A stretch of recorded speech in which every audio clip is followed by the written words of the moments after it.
다니엘 10장입니다. 10장부터 12장까지가 사실은 한 단원이에요. 그러니까 각 챕터가 딱딱딱 장이 끊겼는데 10장, 11장, 12장을 이렇게 임의적으로 이렇게 장이 끊겨 있긴 하지만 사실은 한 내용이에요. 한 내용. 지금 10장 끝과 11장 시작을 보더라도 이제 10장 처음에는 코레스 3년이라는 이게 배경이 주어졌는데 11장은 그런 게 없잖아요. 그러니까 10장에서 이어졌단 말입니다. 이 말이. 11장 끝과 12장 1절도 마찬가지예요. 새롭게 시작되는 주변 상황 설명이 없죠. 그냥 이어지는 말이에요. 이어지는 말. 그래서 10장, 11장, 12장은 전체가 마지막 환상입니다. 다니엘이 환상을 이제 7장, 8장, 9장, 11장 4번 봤는데 4번 마지막 환상입니다. 그런데 몇 개 끊었는데요. 그 중에 10장은 천상의 존재가 환상을 위해 내려오는, 즉 환상을 위해 그러니까 기도 응답으로서 환상을 전달해 주기 위해 내려오는 그 과정을 설명했어요. 11장에서 본격적인 예언입니다. 예언이고요. 11장과 12장 앞부분까지의 본격적인 마지막 날들, 즉 이 대환란과 연관된 예언이 가득 차 있습니다. 물론 역사적인 진술도 포함되어 있어요. 그래서 이 중에 어디까지가 역사적인 상황이고 어디까지가 예언적인 상황인지 딱 구분하는 것 자체가 무의미할 정도로 역사적인 부분과 예언적 부분이 섞여 있습니다. 그만큼 11장은 상당히 지금까지 다니엘을 배운 모든 장 중에서 가장 난해하고 어려운 장이 될 것입니다. 12장에서는 이 예언의 마지막으로서 결과적으로 성도는 승리한다 라는 말이 다뤄지면서 이제 선지자 다니엘이 이제 안식하는 장면으로 끝나게 돼요. 자, 오늘은 10장으로서 천상의 존재가 환상을 전달해주기 위해 내려오는데 이 역시 다니엘의 기도응답으로 내려옵니다. 우리 기도응답으로 내려오는 것은 9장에도 나왔었어요. 9장도 다니엘이 기도를 했고요. 특히 회개 기도를 했죠. 그랬더니 이제 환상을 전달해주기 위해 누군가 내려왔고 내려오는 과정은 간단하게 설명한 다음에 그 환상의 내용 자체를 설명했습니다. 그것이 바로 70주의 환상이었었어요. 대환란은 총 7년이고 그중에 3년 반, 전 3년만 후 3년만 나누는 것이고 그 주의 중간에 적그리스도가 엄청난 짓을 하고 이런 내용들이 9장 환상에서 주어졌었습니다. 자, 10장에서는 어떤 내용이 있습니까? 페르시아 왕 코레스의 제3년에 벨트사살이라 이름하는 다니엘에게 한 일이 계시되었으니 그 일은 참되나 정해진 때가 길었더라. 그가 그 일을 깨달았고 그 환상도 깨달았더라. 자, 앞에서는 다리오 첫째 해입니다. 여기는 코레스 3년입니다. 그러니까 한 5년 정도 차이가 나는 거예요, 지금. 5년 정도 차이가 나는 것이고, 이때는 다니엘이 이미 공직에서 물러났다고 보는 게 좋겠고요. 나이는 90살 정도가 돼 있을 때입니다. 완전히 노선지자예요. 이제 하나님 안에서 모든 걸 다 이루었던 사람이죠. 코레스 제3년이라고 하게 되면 유대인의 회복이 있었던 이유입니다. 유대인은 그러니까 70년의 회복이요. 코레스 1년에, 코레스 원년에 돌아갑니다. 코레스 3년이잖아요. 그러니까 이미 돌아간 상태예요. 많은 사람들이. 오전에도 간단히 언급드린 바 있지만 바벨론 포로가 3차에 걸쳐 포로가 됐던 것처럼 바벨론에서 유대로 돌아가는 회복도 3차에 걸쳐 진행됩니다. 그 중에 제1차가 가장 많은 인원이 가고요. 5만 명 미만 정도로 가장 많은 인원이 갑니다. 그 귀환이 코레스 1년, 원년에 이루어지는 건데 이건 3년이에요. 에스라서와 느헤미야에 보게 되면 2차와 3차 귀환이 있는데요. 2차, 3차 귀환은 몇 명 안 돼요. 몇 명 안 되니까 크게 다룰 것 없고 하여튼 전체 다 합쳐봤자 한 5만 명 정도밖에 되질 않아요. 꽤 많이 간 게 절대가 아닙니다. 그렇게 많지 않은 귀환이에요. 다니엘도 어떤 이유인지 모르지만 돌아가지 않았습니다. 다니엘은 지금 아직 페르시아 땅에 있습니다. 돌아가지 않았다는 이유만으로 무슨 큰 죄를 짓거나 그런 건 아니에요. 하나님께서 필요한 사람들을 돌려보내셔서 성전을 짓게 하셨으니까 다니엘은 돌아가지 않았었습니다. 10장 1절의 뒷부분 보니까 정해진 때가 길었더라. 그러니까 환상을 받았는데 그 내용을 보니 정해진 때가 길었어요. 그러니까 이 일은 꽤 미래에 이루어진다는 얘기죠. 당장 이루어질 일이 아니라 미래에 이루어질 일이고, 또 11장 다음 주에 보겠지만은 환상에 다루는 폭 자체가 엄청 길어요. 꽤 긴 내용들이 다루어집니다. 그런 모든 것들을 말하는 것 같아요. 2절에서는 그 날들 동안 나 다니엘은 꼬박 3주간을 애도하고 있었는데, 왜 애도했죠? 3절을 보니까 3주 전체가 다 찰 때까지 먹고 싶은 빵도 먹지 아니하였고 고기나 포도주도 입에 대지 않았으며 또 몸에 기름도 전혀 바르지 아니하였더라. 먹고 싶은 빵을 먹지 않았답니다. 고기도 먹지 않고 포도주도 먹지 않았어요. 그럼 뭘 먹었다는 얘기예요? 빵도 안 먹고 고기도 안 먹었다는 얘기는 먹을 것이 없다는 얘기죠. 그러니까 100% 금식이 아니라 이런 건 선별적 금식이라 그래요. 내가 완전히 안 먹는 경우도 있지만은 내가 좋아하는 것들을 이제 절식하는 금식도 있어요. 어쨌든 다니엘은 일종의 금식을 한 겁니다. 금식기도 했습니다. 애도하고 슬퍼하면서. 뭘 그랬을까요? 9장에서는 포로 회복 전이니까 포로 회복을 시켜달라고 기도했을 텐데 지금 포로 회복이 됐다는 얘기예요. 모두가 가진 않았지만 포로 회복이 됐어요. 근데 여전히 다니엘은 애도하고 슬퍼하고 금식기도 합니다. 왜 그랬을까요? 이어진 내용을 보면 알 수 있지만은 이 사람들이 포로 회복해서 유대 땅으로 돌아갔다고 해가지고 고난이 끝난 게 아니란 말이죠. 여전히 많은 고난이 남아있습니다. 이런 고난들을 생각하면서 다니엘은 애도하고 금식하며 기도를 한 것이요. 9장의 기도와는 다른 기도입니다. 시점도 다르죠. 9장은 다리오 1년, 10장은 콜에서 3년. 시점은 다르지만 기도의 내용은 아마 비슷하지 않은가 싶어요. 여기는 기도의 내용은 나오지 않아요. 10장에서는. 하지만 애도했다는 말 하니까 역시 회개 기도하고 또 우리 백성들 살려달라고 고통을 줄여달라고 혹은 고통 가운데 주는 힘 달라고 이런 등등에 대한 기도를 한 것으로 여겨집니다. 그러니까 자기 백성의 고난을 염두에 둔 지속적인 참여가 있었죠. 4절 첫째 달 24일에 내가 hit대겔이라 하는 큰 강변에 있었는데, hit대겔이라는 것은 이제 티그리스 강이에요. 유프라테스가 바로 옆에 있는 거, 아시리아와 연관된 강입니다. 그때 내가 눈을 들어보았더니 보라, 어떤 사람이 세마포로 옷 입고 그의 허리는 우바스 정금으로 띠를 둘렀더라. 자, 5절 6절이 말하는 분이 누군지를 잘 보세요. 세마포로 옷 입었고요, 허리는 우바스 정금으로 띠를 둘렀고요, 6절에 그의 몸은 녹보석 같고 그의 얼굴은 번개 모양 같고 그의 눈은 횃불 같고 그의 팔과 발은 광채나는 놋색깔 같고 그의 말소리는 무리의 소리 같더라. 아주 위험 있는 분이죠. 불같이 번쩍번쩍하고 빛나고 또 정금 같은 분이고, 누굴까요? 예수 그리스도죠. 계시록에서는 예수님에 대해서 영광스러운 모습에 대해서 2번 묘사를 했습니다. 계시록 1장 5절에 이것도 전에 한번 봤는데요. 계시록 1장 5절에서 15절에서 15절, 14, 15절, 13절부터 그 7촛대 가운데 인자 같은 이가 있는데 발까지 닿는 옷을 입고 가슴에는 금으로 만든 띠를 둘렀고요. 머리와 머리털은 눈처럼 희다고 되어 있고요. 양모처럼 하얗고 그의 눈은 불꽃 같다 그랬습니다. 그의 발은 용광로에 달군 듯한 빛나는 녹 같고 음성은 많은 물소리 같으며, 여긴 많은 물소리, 여기 앞에서는 무리들의 소리, 그러니까 웅성웅성하는 그 거대하고 웅장한 소리죠. 그러니까 묘사한 사람마다 약간씩 묘사가 다르긴 하지만 그 번쩍번쩍하고 그 광찬하는 그 분의 모습이죠. 계시록 10장에도 한 번 더 나옵니다. 계시록 10장 1절에서 내가 보니 다른 힘센 천사가 하늘에서 내려오는데 구름으로 옷 입고 머리에 무지개가 있으며 얼굴은 해와 같고 그의 발은 불기둥 같더라. 얼굴이 해와 같다 그래요. 베드로, 야고보, 요한이 변형산에서 목격했던 예수님의 변화된 모습도 해처럼 빛나는 예수님의 모습이었어요.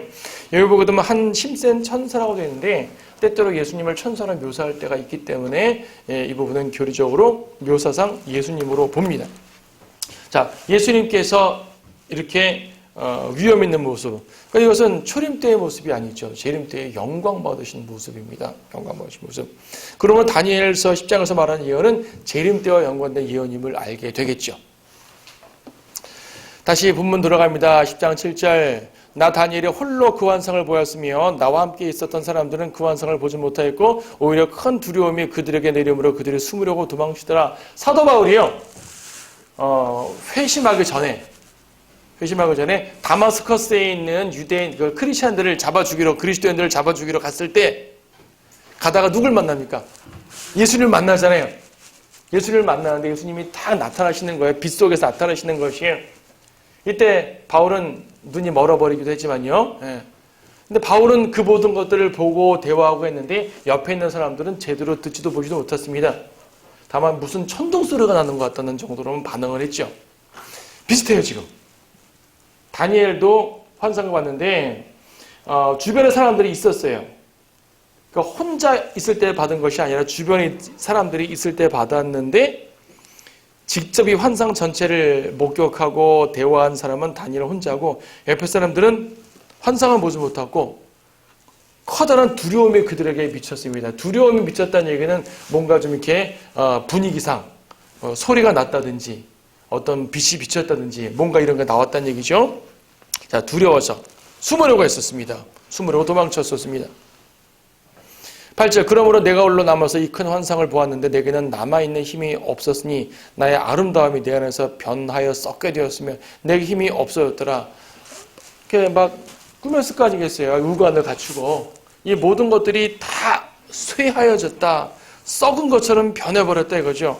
하나님의 거대한 환상 앞에서 나의 모습은 사라지는 것입니다. 아직도 나는 그의 말소리를 듣고 있었는데 내가 그의 말소리를 들었을 때 나는 깊은 잠이 들어 얼굴을 땅에 대었더라. 그 위험이 얼마나 큰지 자기의 모든 영광들은 썩어진 것처럼 변해버리고 아예 정신을 잃고 잠이 들어버리는 거예요. 하나님을 만나는 그 장면이 이처럼 엄청난 장면이에요. 구약에는요, 하나님을 한번 대면하는 게 엄청난 대면입니다.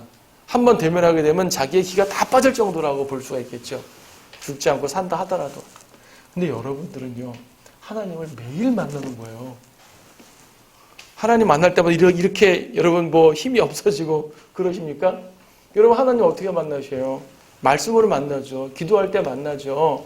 그렇죠? 묵상할 때 만나고 경배할 때 만나잖아요. 혹은 여러분이 인식하든 인식하지 않든 항상 여러분 속에 계시니까 그분에게서 만나지 않습니까? 주님께서 우리와 함께 거하려고 오신 이 은혜가 아니면 그럴 수 없어요. 한 번 만날 때마다 진이 빠지면 어떻게 해서 만나겠습니까? 그렇죠? 10절. 그런데 보라, 한 손이 나를 어루만져 내 무릎과 손바닥으로 나를 세우고, 한 손이 다 어루만지는 거예요. 이 손이 누구의 손이냐면 5절에는 그분의 손인 거죠. 그렇죠? 문맥적으로 또 다른 사람이 없잖아요. 그렇죠? 그분이 다 만져가지고 이렇게 세우고요. 11절. 오, 큰 사랑을 받은 사람 다니엘아. 하나님을 만난 것도 영광스러운데 내가 지쳐 쓰러지니까 다 일으켜 주시고 거기다 하시는 말씀이 오, 큰 사랑을 받은 다니엘아. 얼마나 자애로운 손길이겠어요. 다 이렇게 세워주고 손으로 무릎 세워주고 말입니다. 이렇게. 자, 다니엘에게 보여준 특별한 모습이지만 이 역시 우리에게도 영적인 적용이 돼요. 주님은 쓰러진 성도를 세우시는 분입니다. 여러분 은사주의 집회 가게 되면 막 쓰러뜨리거든요. 기도하고 옅! 그러면 쓰러져요. 막. 진짜 힘으로 밀어 쓰러뜨리기도 하고 어떤 영에 눌려서 쓰러지는 경우도 있어요. 간혹가다가. 쓰러집니다. 그리고 성령의 역사래요. 성령이 왜 쓰러뜨려요? 우리를 쓰러뜨리는 건 마귀죠. 성령을 세우시는 분이라는 얘기예요. 은사주의 가짜야 가짜. 그 말이 안 돼요. 마귀의 영이에요. 차라리 그냥 가짜로 툭 쳐 쓰러지면 사기치는구나. 근데 어떤 영에 눌려가지고 쓰러졌다. 이건 마귀 영이란 얘기예요. 그렇다고 다니엘처럼 하나님의 위험 앞에 한 것도 아니고 쓰러져서 이상한 소리 하면서 방언하잖아요. 그런 거 아닙니다. 자, 자애로운 목소리로 이렇게 세우시는데요. 그분의 손길이 얼마나 부드러웠겠어요. 이 손길 느껴보고 싶지 않으세요?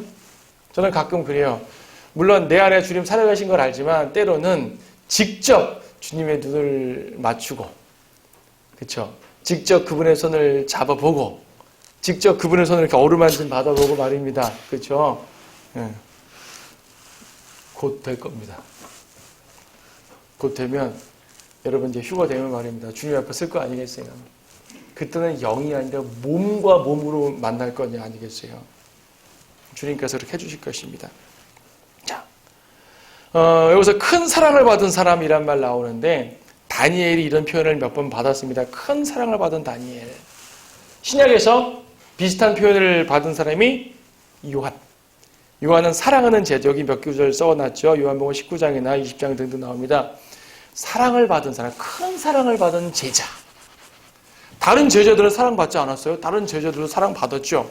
하지만 다른 제자와 달리 사도 요한은 특별하게 큰 사랑을 받은 제자라고 언급이 돼요. 주께서 사랑하시는 제자라는 표현이 나오는 거죠. 여기는 큰 사랑을 받은 사람, 여기 10장 19절도 나오네요. 말하기를 오 큰 사랑을 받은 사람아. 그렇죠? 앞에 8장에도 비슷한 말이 한번 나왔었죠. 하여튼 다니엘은 3번에 걸쳐가지고 큰 사랑을 받은 존재로 받은 사람이라고 언급이 됩니다. 그래서 요한과 다니엘은 많이 비슷해요. 예언도 비슷하잖아요. 다니엘도 종말 예언. 요한도 요한계시록 종말 예언. 그렇죠. 다니엘도 말보다는 주로 글로 예언했죠. 사도 요한도 글로 예언하신 분이에요. 그렇죠. 자, 많은 것들이 비슷합니다. 그래서 다니엘서와 계시록은 짝이에요. 다니엘서가 없이는 계시록을 풀 수가 없고 계시록이 없이는 다니엘서를 풀 수가 없다고 합니다. 그리고 여기는 다니엘이 이렇게 예수님 그러니까 이 손을 어루만져가지고 이렇게 세운 것처럼 하나님과 터치했던 사람이 대단하죠. 요한도 예수님의 품에 최후의 만찬 자리에서 예수님의 품에 딱 기댔잖아요. 감히 예수님 품에 막 기댈 수 있는 사람이 누가 있겠어요?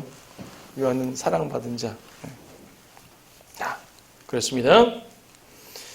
그래서 힘을 얻어서 일어났죠. 12절. 그때 그가 내게 말하기를 다니엘아 두려워 말라. 내가 깨닫고 내 하나님 앞에 스스로 겸손하기로 마음을 정한 첫날부터 내 말이 들린 바 되었기에 우리 9장에서도 다니엘이 기도했을 때 기도하는 그 순간 이미 응답이 내려왔다 그래요. 응답이 주어진 것이에요. 근데 계속 이제 기도를 한 거죠. 이것도 본 것처럼 스스로 겸손하기로 내 마음을 정한 첫날부터 내 말에 들린 바 되었기 내가 내 말들로 인하여 왔느니라. 이것도 기도한 첫날부터 응답이 들린 거예요. 출발한 거죠. 근데 13절 보니까 그러나 페르시아 왕국의 통치자가 21일 동안 나를 가로막았도다. 21일. 여기 10장 3절은 3주 동안 애도했다 그랬죠? 3주 동안. 3주가 21일이니까. 기도를 시작할 때 하나님은 응답을 시작하셨는데 내려오는 과정에서 페르시아의 통치자가 나를 가로막았다는 얘기예요. 응답을 가로막네요. 최고 통치자들 중에 하나인 미카엘이 나를 도우러 왔고 내가 페르시아의 왕들과 함께 거기 있었느라. 그러니까 미카엘이 도움으로 말미암아 올 수 있었다는 얘기죠. 치열한 전투가 벌어졌다는 것입니다. 하늘의 치열한 전투죠. 이렇게 됐다는 얘기죠. 자, 영적으로 적용해 보세요. 우리의 기도가 때때로는요 마귀가 가로막아서 응답이 늦게 올 때가 있어요. 하나님 편에서는 바로 딱 주시는데 마귀의 방해로 말미암아 우리에게 늦게 전달될 때가 있는 거죠. 여기서 응답이 21일 동안 왔다니까 한 천국에서 지구까지의 거리가 21일인가? 이런 말 아니잖아요. 그렇죠? 예수님은 눈 깜짝할 새 올라갔다 오셨고요. 부활하신 예수님이 우리도 휴가 될 때 눈 깜짝할 새 올라가니까 21일 동안 거리는 아니에요. 막은 거죠. 막았습니다. 우리의 기도가 마귀에게 막히기 때문에 그래서 우리가 더욱더 꾸준하고 열정적으로 기도해야 될 이유죠. 기도는 주님과 교제하는 편안한 교제의 기도도 있지만 때로는 정말 열정적으로 간구해야 될 때가 있죠. 그렇죠? 그래서 때때로 우리의 기도는 영적 전쟁입니다. 기도는 기도 자체가 무슨 전쟁이나 생각할 수 있지만요. 기도 자체가 전쟁이라고 말할 수 있을 정도로 치열한 거예요. 자, 그러면 모든 기도가 다 마귀한테 막히는가? 아니요. 모든 기도 막히지 않고요. 9장에서는 금방 왔어요. 10장에서는 막혔습니다. 왜 그러죠?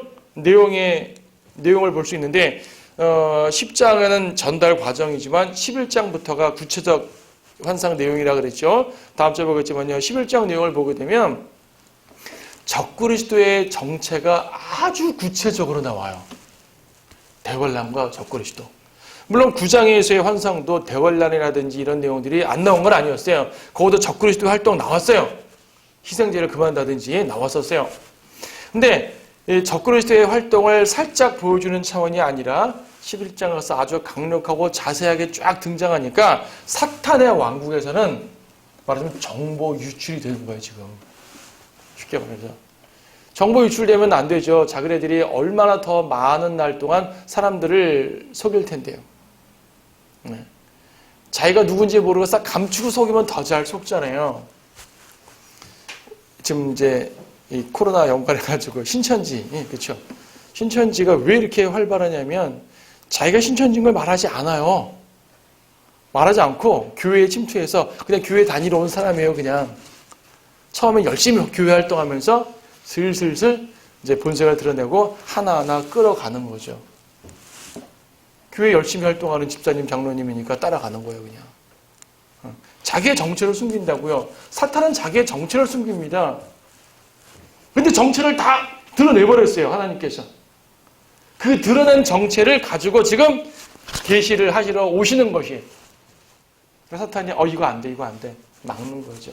치열한 영적 전쟁이 주어지게 됩니다. 예수님이면은 뭐 걱정합니까? 그냥 콱 물리치고 오시면 되지 않습니까? 사탄이 아무리 강해도 주님 앞에서 아무것도 아닌데요. 예, 물론 그렇죠.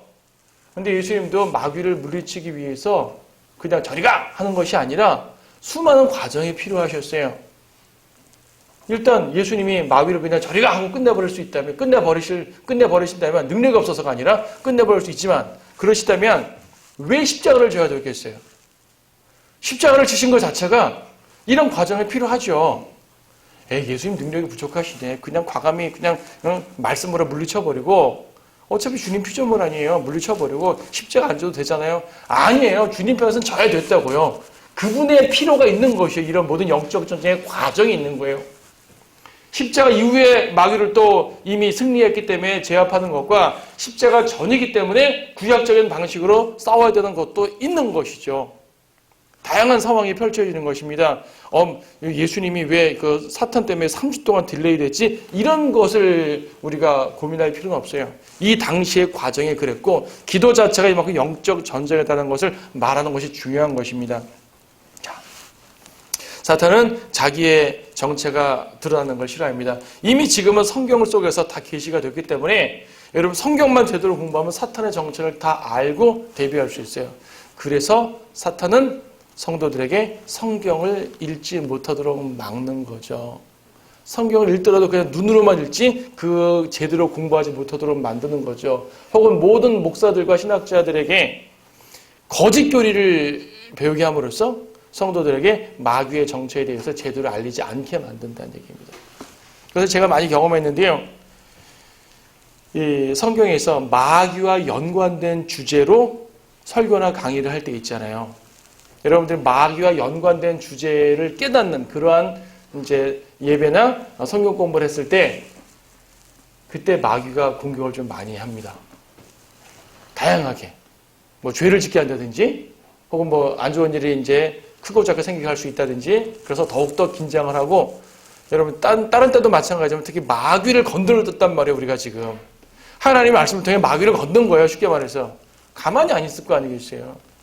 그러면 우리가 대비해야 될 텐데 어떻게 대비해요? 그 위대하고 큰 마귀를 우리가 어떻게 대비하죠? 주님께 더욱 붙어 있어야 되는 거예요. 주님께 붙어 있지 않으면 100% 당합니다. 주님께 더욱더 붙어 있으면서 주님 제가 마귀 건드렸는데요. 마귀가 분명히 저 건드릴 것입니다. 주님 저를 특별히 더 보호해 주십시오. 우리 교회를 특별히 더 보호해 주십시오. 기도가 더 필요한 거죠. 그래서 기도가 영적 전쟁이라는 사실입니다. 자, 계속 갑니다. 14절 이제 내가 훗날들에 내 백성에게 닥칠 것을 너에게 깨닫게 해주려고 하노라. 역시 훗날들 미래에 대한 예언이죠. 이는 그 환상이 아직도 많은 날 동안 남아있기 때문이라. 자, 많은 날 동안 남아있습니다. 그러니까 다니엘이 이런 말을 들을 때마다 7장 8장 계속 이런 말 듣거든요. 많아요? 언제까지요? 꽤 길어요? 좀 길다. 좀 참아라. 뭐 그런 상황이 되겠죠. 그가 내게 그러한 말들을 했을 때 나는 내 얼굴을 땅에다가 벙어리처럼 되었더라. 앞에서는 그 용모가 완전히 무너질 정도로 쇠할 정도로 탁 이제 엎드려져 버렸는데 여기서는 아예 벙어리처럼 되고 얼굴을 땅에 탁 대버렸어요. 10절에서도 이 분이 손바닥으로 딱 세워주셨는데 여기서는 입술을 어루만지셔가지고 16절 사람들의 아들들의 모습같이 생긴 이가, 그러니까 직접적으로 예수님이라는 말은 아직 쓰지 않으니까요. 내 입술을 어루만지시니 내가 내 입을 열어 내 앞에 서 있는 사람에게 말하기를 오 내 주여 그 환상으로 인해 내 슬픔이 내게 임하여 내가 힘이 없었나이다. 그래서요 성경학자들에 따라서 이 존재를 예수님이 아니라 가브리엘이다 라고 말하는 사람도 있습니다. 그렇게 해석하는 경우도 나름대로 일리가 있기 때문에 비판하고 마구 하지는 않을 것입니다. 그냥 이렇게 흘러가면서 설명을 드릴 거예요. 왜냐하면 가브리엘도 이 환상을 전달하는 데 많이 앞에서 나왔었으니까 그럴 수도 있어요. 근데 문맥적으로는 예수님이라고 여겨집니다. 이건 명확한 교리가 아니기 때문에 이 정도 설명해도 관계없을 것이에요.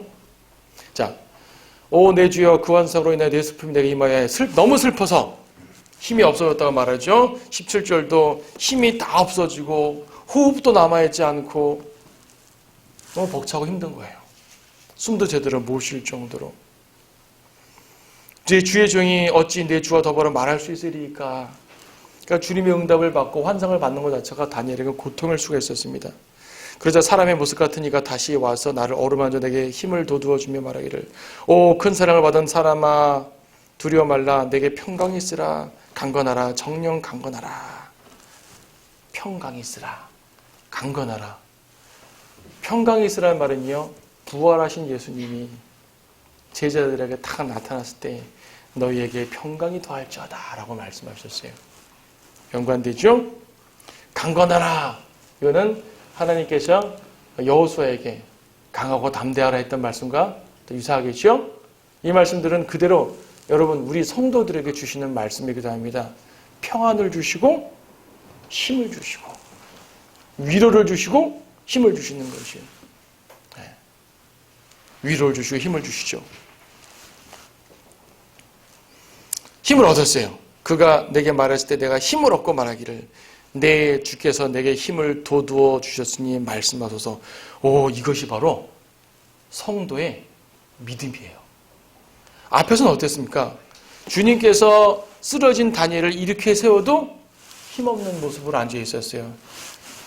이 환상이 너무나 두렵습니다. 저는 힘이 없어요. 말할 수 없어요.